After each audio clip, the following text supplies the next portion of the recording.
it's hard going. You're a family man. Yeah. You are working as a computer programmer, and you run your company, Outcast Foods. Yeah, and strangely enough, I'm still alive, but yeah. Welcome to Barbernomics, the business talk show for the modern entrepreneur. Today we're joined by Guy Greenblat. Guy is the founder of Outcast Foods, a company focused on making it easy to live healthily while still loving what you eat. Outcast's selection of plant-based flapjacks, falafel and burger products were born out of years of Guy's own experiences living a conscious lifestyle and experimenting with real clean food. Today, we'll hear more about Guy's journey with Outcast Foods and why he's so driven to share his knowledge and experience with the world. Brother Guy. Hello. How are you? I'm fine. Who does your hair? Well, actually, recently I've been doing it myself. Are you serious? Yeah, but I messed up a little bit on the one side. If you look a little bit closely, it's actually probably lopped off a little bit more than it should have been. Well, you got to look very closely to kind of see that that's a mess up. So now listen, I've got a question for you.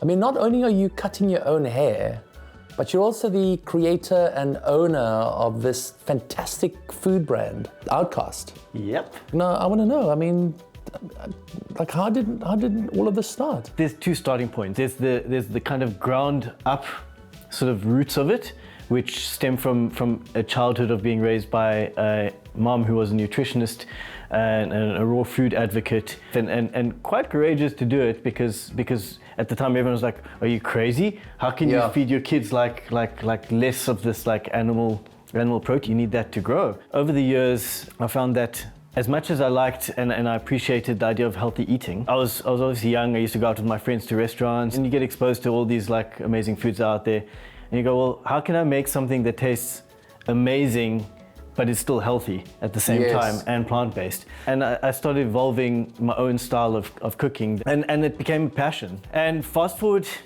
20 years later, I've always been interested in being an entrepreneur and starting my own business. Roughly around 35, 36, I was working in this one company, and I would take my own falafel salads to work every day. So I used to always just pull out my falafel salads and eat them, and everyone would go, "Oh, what is that?" And some people go, "Oh, what are you eating?" And other people like, "Oh, that looks interesting."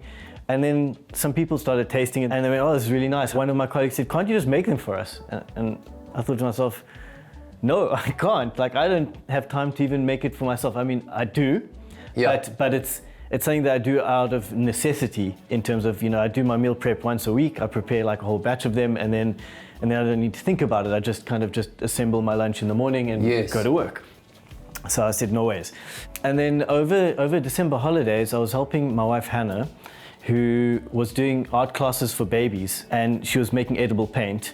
And all natural, but it was quite time consuming because before every class she would have to make the stuff up with beetroot and carrot and things like that. And I said to her, well, surely there's a way to make this quicker, so that you could maybe if we can make you a powder and you can just mix it up. So I started playing around in the kitchen. Luckily our kitchen is fairly kitted out because I've got such a passion for healthy eating. We've got dehydrators and all sorts of crazy things there. Oh wow, man. So I got pretty far with the project, but I couldn't quite get it to work. But while doing this, I suddenly thought, what if I could make a falafel mix that tastes as good as the fresh falafel that I'm making, is super easy to make and is healthy. And if I can do that, then that might be a win. Because hold on. Yeah. Are you telling me that this entrepreneurial journey started with a simple what if? Yeah. You were in your kitchen and you asked yourself, like, what if I could solve this problem? And then you decided to run with that. Exactly, and I've never thought about it I mean, you've really kind of pinpointed it, but yeah, it started with a what if, and I've never thought about it that way, but yes. But the other thing that I want to just isolate is you mentioned that you had a job. Is this a job that you still do? I'm assuming you don't. I'm currently contracting in IT as a computer programmer.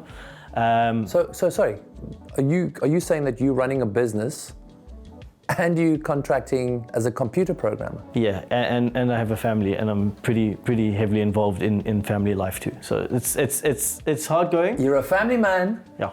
You are working as a computer programmer, and you run your company Outcast Foods. Yeah, and strangely enough, I'm still alive. But yeah, there's been times where I've questioned my sanity. No, but I want to know, is there any crossover between like the skills you've learned as a as a computer programmer in working within that space? Was there any sort of like resources you were able to take from that space to starting a business? Yes, there were, definitely. So this whole idea of a minimal viable product is something that you'll hear a lot of businesses talking about, but it stems from the IT industry, which is, it's all about starting with something and just getting it out there to the customer and getting the feedback. Right. And then evolving it from there. Does that bleed into that old philosophy of like sort of fail quick and sort of like learn through doing? You don't want to spend like a year or two kind of researching something and then... Exactly. And it is, you know, there's hard work, there's luck, and there's timing. Hard work, luck, and time, also risk. I mean, there's an element of risk because you've got a family as well. You're willing to fail quick, but in your case, I mean, you're clearly succeeding quick. I did think that would happen quicker. I thought, yeah, if this is going to work, 3 months' time, I'm out. You know, yes. I'll only have to do one thing. And then, you know, it dragged out. And I've had stints where I've gone full-time Outcast, but I've had to go back to working in between to fund it and to fuel it. Had someone told me that it would take 3 years and that I would go through this, maybe I would have thought about it twice and maybe not. But what kept you in? I really do have a passion for healthy plant-based foods. And it goes a little bit deeper than that. I also would like to make an impact. And this is my way to make an impact. People don't have to drop meat entirely, but if people just shift part of their diet to this, you know, the impact on the environment, on people's health, on society, it's massive. And then the other thing that's driving me is I want freedom. I want the freedom to say, look, you know, I'm going to work a half day today and I'm going to fetch my kid from school and, yes. and it feels like today is a good day to take him down to the park and ride his bike, or, you know, I can choose my hours. Yes. And that's really important for me. And is that reality at the moment? I mean, are you... Absolutely not. Is because I've taken the contract, so it's a little bit difficult right now. But I have experienced that freedom when I have been, you know, for spans of 2 to 3 months at a time in full-time Outcast mode. Yes. I've experienced it and it works. You know, I don't work less, I just work the hours that suit me. Yes, because no doubt within those 3 years there have been setbacks. I mean, what do you do about like setback? What do you do when those 3 months turn into 6 months, into 9, into... You do need to look at things and you need to reevaluate. And you need to make a change, and that has happened. Inspiration also plays a part, so sometimes, like I launched new lines, and that suddenly took the business to another level. Also bringing on more people, so I've had to step back from certain things. So I used to do all of the production myself. Right. I don't produce anymore. I've got a team of people that does it now. So there are definite key points where you have to make a decision, and I believe we got it right because a number of people have said, you know, the best falafel in Cape Town or the best falafel in town. Are you serious? Best falafel in Cape Town? You know, companies like You Cook are using our falafel in their meal kits.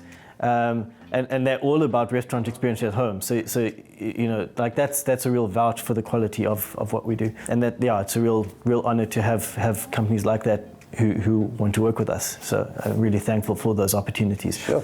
Now listen, you sound like a guy who's not shy of a challenge. No, I'm definitely up for that. Fantastic.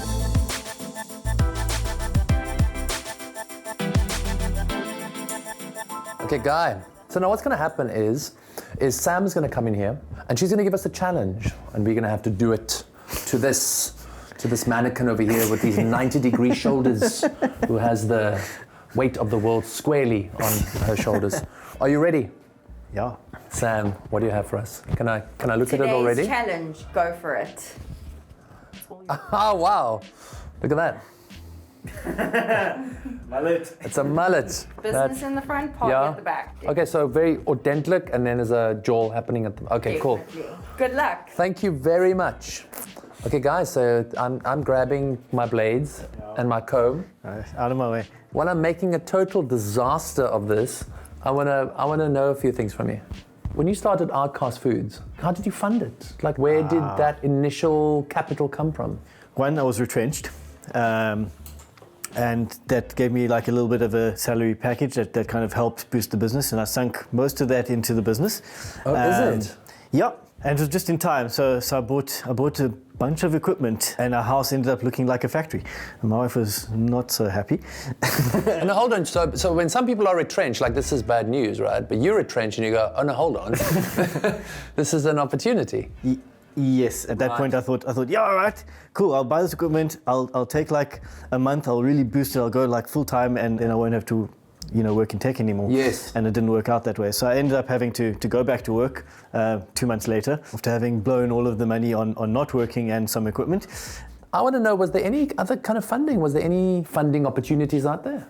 No, what I did do is I maxed out my bond, which was a gift from my dad, and I burnt that too. So I had a little bit of family help, if you want to call it that. Other than those two things, there's been no cash injections, and that's the reason why I'm working again, is because the business needs some more money, with COVID having taken a toll. Where what happened in Jeez, I'm so glad this isn't a real person. We expanded the facility literally 3 months into COVID without me having taken stock that COVID would last as long as it did.